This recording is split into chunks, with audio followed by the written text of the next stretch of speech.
day number 24.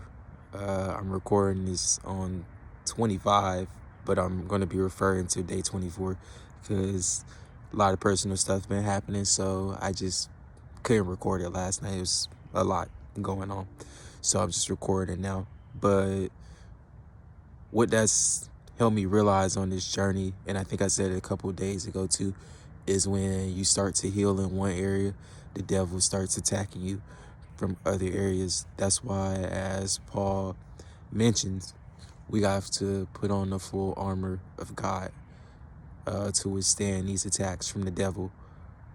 We have to stay guarded up, because if we don't, it'll be easy to break us. And life, a lot of things happen in life. Life is tough. Life isn't fair. Some situations are unfortunate, but even in those moments, we can't allow those things to spiritually break us, because it's easy for us to be like, oh, and everything going good, oh, I love you, God, da da da.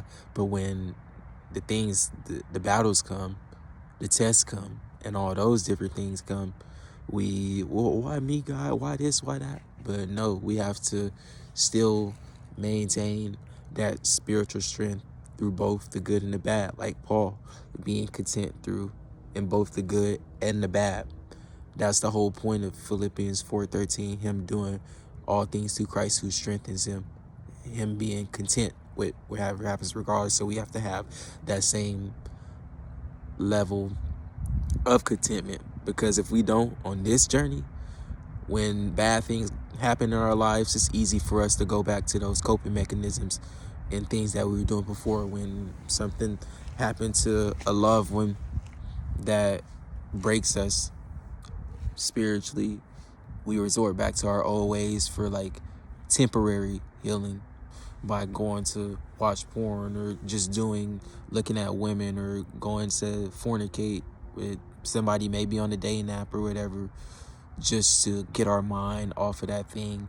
But it's only going to take it off that thing temporarily, not for the long term. And that problem, that thing that you are that's struggling with, is still going to be there. And you may get it off for a little bit, you can keep yourself busy, but it's still going to be there.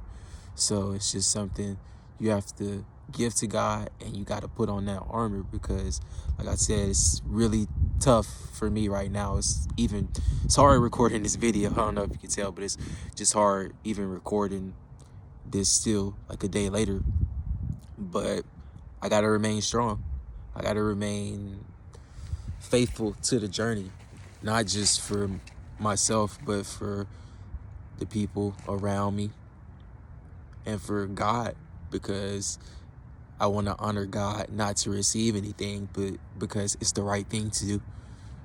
And I'll be blessed, which is cool. Blessings are nice, but I want to do this journey out of the love of God, because lust and impurity isn't something we're born with. It's something instilled in us from the devil.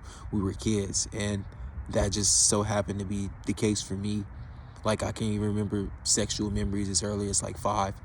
So like I'm saying, for some of us, it's super, super early that this stuff is instilled into us, and we grow in it so long that we think it's okay, when in reality, it's not okay. The devil's going to make you think it's okay, but in reality, it's not good, and we got to step away from that.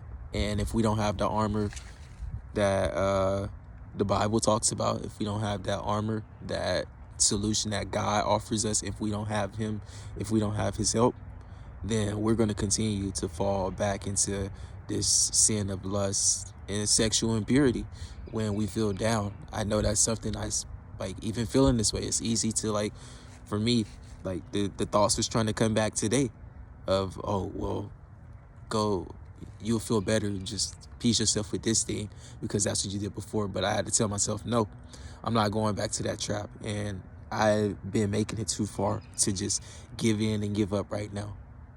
I'm not going to fall just because just because the going is tough now, and it's things outside of my control, unfortunate things outside of my control, but I'm just not gonna let that break me. You shouldn't let those things break you as well. You shouldn't let those things lead you back to sin, because no sin is good sin, and no matter what you're going through, sin is never the solution. Lust is not the solution on this journey, men and women, if watching. Impurity and pure thoughts and lurking on those thoughts and objectification and all of these things is not the solution to heal you. It's not. Going out and say you having a problem with your partner or wife, so you go sleep with your ex or a woman or something like that. That's not a solution. These things will only drag you deeper, and it's going to take you off of this journey, especially if you got to this point, to this day. You doing all this and you just give up. Don't give up. Continue to push forward through that adversity. Continue to fight. You have the power of the Spirit, men of God. You have that. So you can overcome these things through that Spirit. It's not impossible to do that. You may feel down and out. It may feel like it's impossible and the only solution that's going to help is something sexual, but it's not. That cycle is just going to keep going and going, as I always say, because that's the case for all of us, and that's why we struggle with this sexual sin for 10 plus years, for me 20 plus years, for other people 50 years, and you got people that's 70 that's still probably with porn addiction. So it's not easy, but it can be, we can get through the things that we feel are impossible, and we can still remain strong even in our moments of like, even in our moments that we feel weak or things have happened to us that have impacted us emotionally. We shouldn't allow sin to break us. So don't allow that sin to break you. Put on that armor and keep walking. Let's keep going day by day, step by step in this journey, because we will overcome this thing and be pure in the right way. That's the whole point of this thing, as I say. The retention part is cool, but the main goal is just being pure in Christ. So let's keep taking steps towards that.